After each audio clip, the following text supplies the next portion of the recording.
So ఇంకోటి చూపిస్తా, కాంగ్రెస్ నాయకులు అంటే మంచి గుర్తుకొచ్చింది మిత్రులారా. అయితే నాకు ఒక నవ్వు అంటే నవ్వు వచ్చింది మిత్రులారా.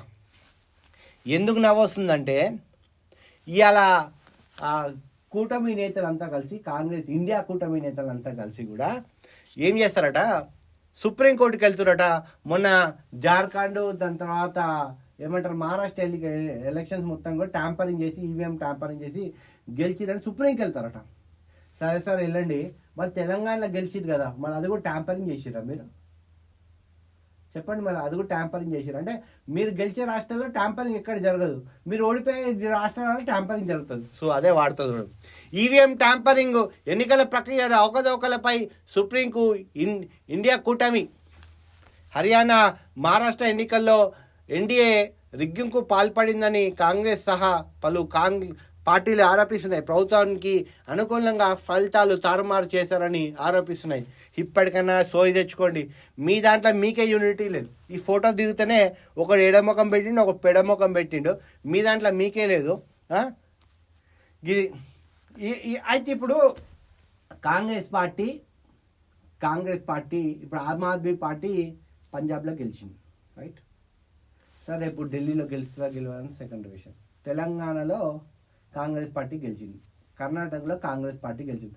మొన్న వయనాడులో మీ చెల్లె గెలిచింది కదా, ప్రియాంక గాంధీ. మళ్ళీ ఆమె కూడా రిగ్గింగ్ చేసిరా మీరు? చెప్పండి. మీరు రిగ్గింగ్ చేస్తే వాళ్ళు కూడా రిగ్గింగ్ చేసినట్టు ఒప్పుకుందాం.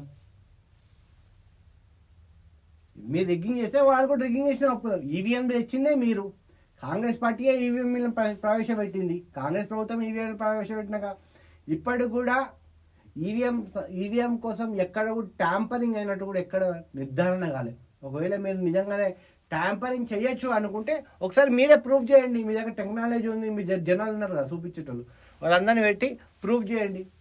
అంటే తెలంగాణలో కూడా బీఆర్ఎస్ ఓడిపోవాలని, అటు బీజేపీ రావద్దు, బీఆర్ఎస్ ఓడిపోవాలా, కాంగ్రెస్ రావాలని మీరు ట్యాంపరింగ్ చేసారు. అయితే కర్ణాటకలో కూడా ట్యాంపరింగ్ చేసారు కదా.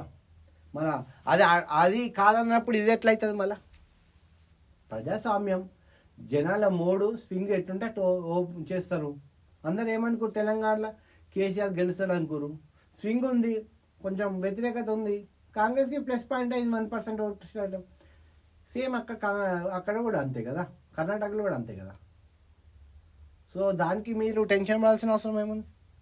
చూడాలి ఎట్లయితుంది, ఏం చేస్తారన్నది కూడా చూడాల్సిన అంశం. ఇటువంటి చెప్తున్నా, కాంగ్రెస్ అంటేనే కకృతి, కమండలం.